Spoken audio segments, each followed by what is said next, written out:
Whoa, what are you legends doing here? It's because you know it's Friday and it's time for another episode of Weighted Opinions, right? Right.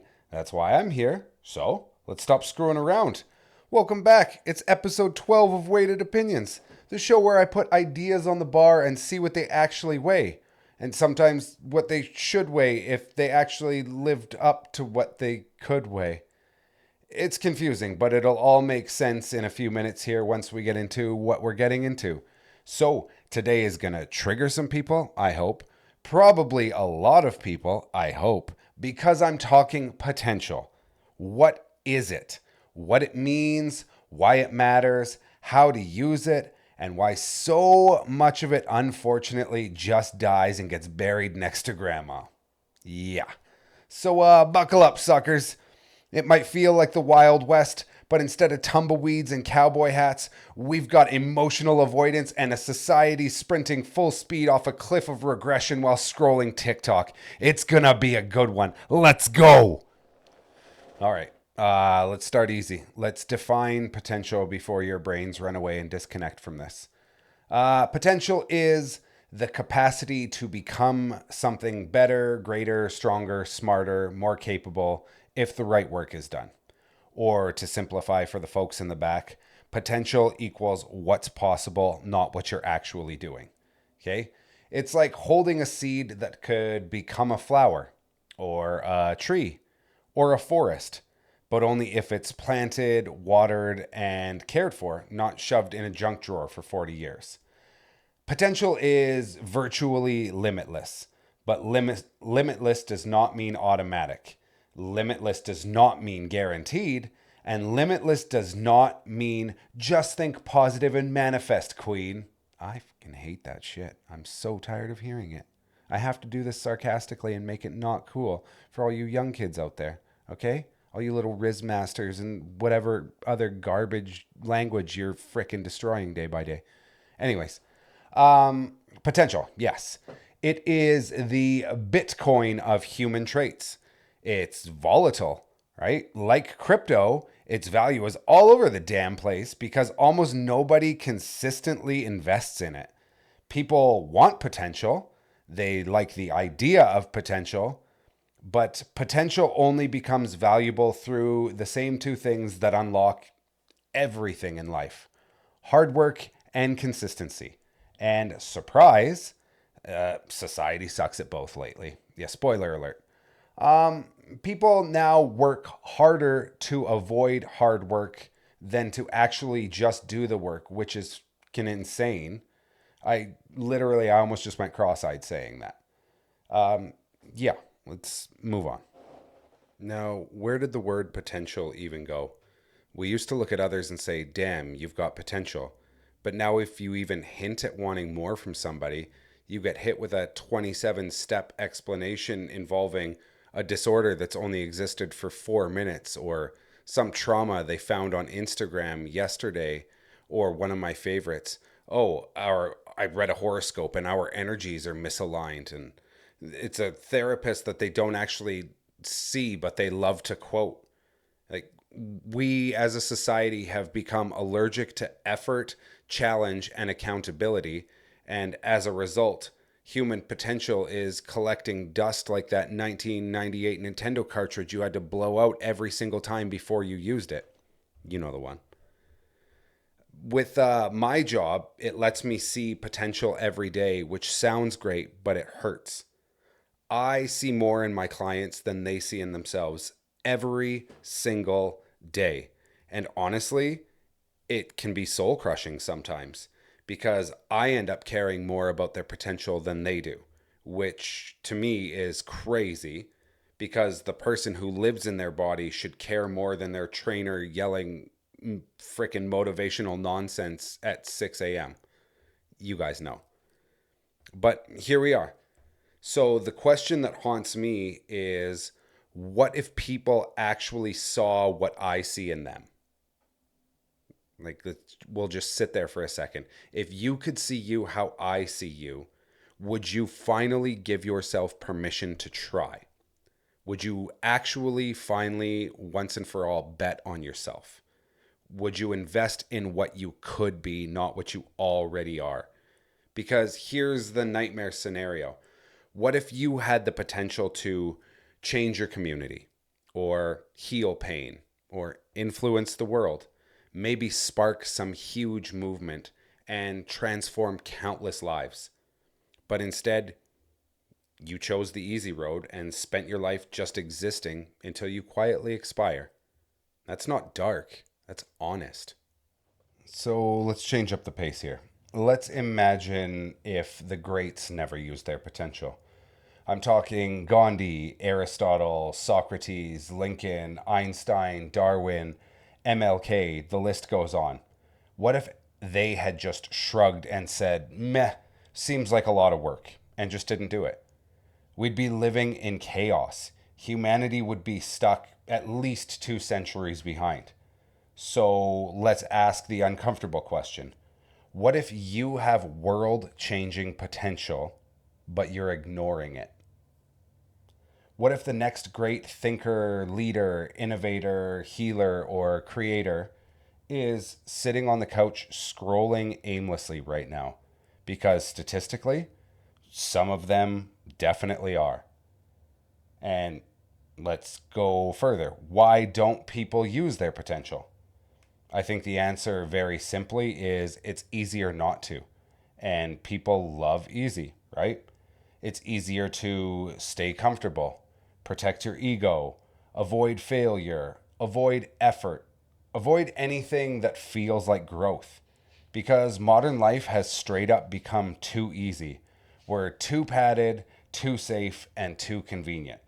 People are shielded from any discomfort, we're protected from failure, and bubble wrapped anytime a challenge comes along.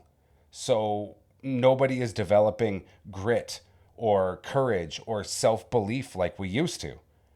That's why we're raising adults with the emotional skill set of past 14-year-olds. And then we wonder why society feels like it's held together with friggin' duct tape, right? And I think the big issue nowadays is failure is frowned upon, or not even frowned upon. It's completely cast aside, like it's not an option. And failure is not the enemy, it's a teacher. We need to stop treating failure like it's some dirty scandal. It's necessary. It provides feedback. Failure is where you upgrade, right? That's why my favorite acronym all the time for fail is first attempt in learning.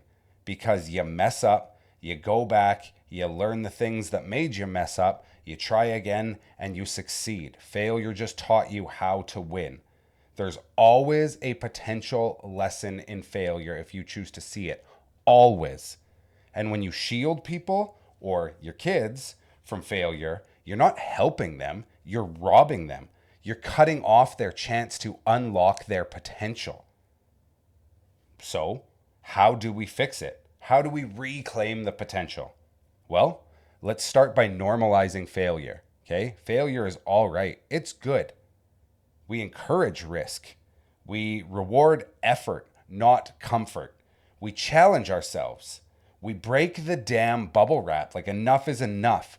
Always fail upwards. All right? If it doesn't challenge you, it doesn't change you, period. And potential is only activated through challenge.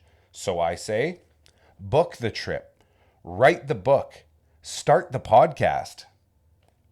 Take the risk. Who gives a shit what anybody says, or if people like it, or if it catches fire, or if people talk smack behind your back? Who cares? People are talking because you're doing something they're afraid to do, and they're trying to put it down so that they don't feel stupid or lesser than for not doing it. So even if any of those risks that you take, even if they fail, you evolved, you grew, and you stretched your potential further than it was before.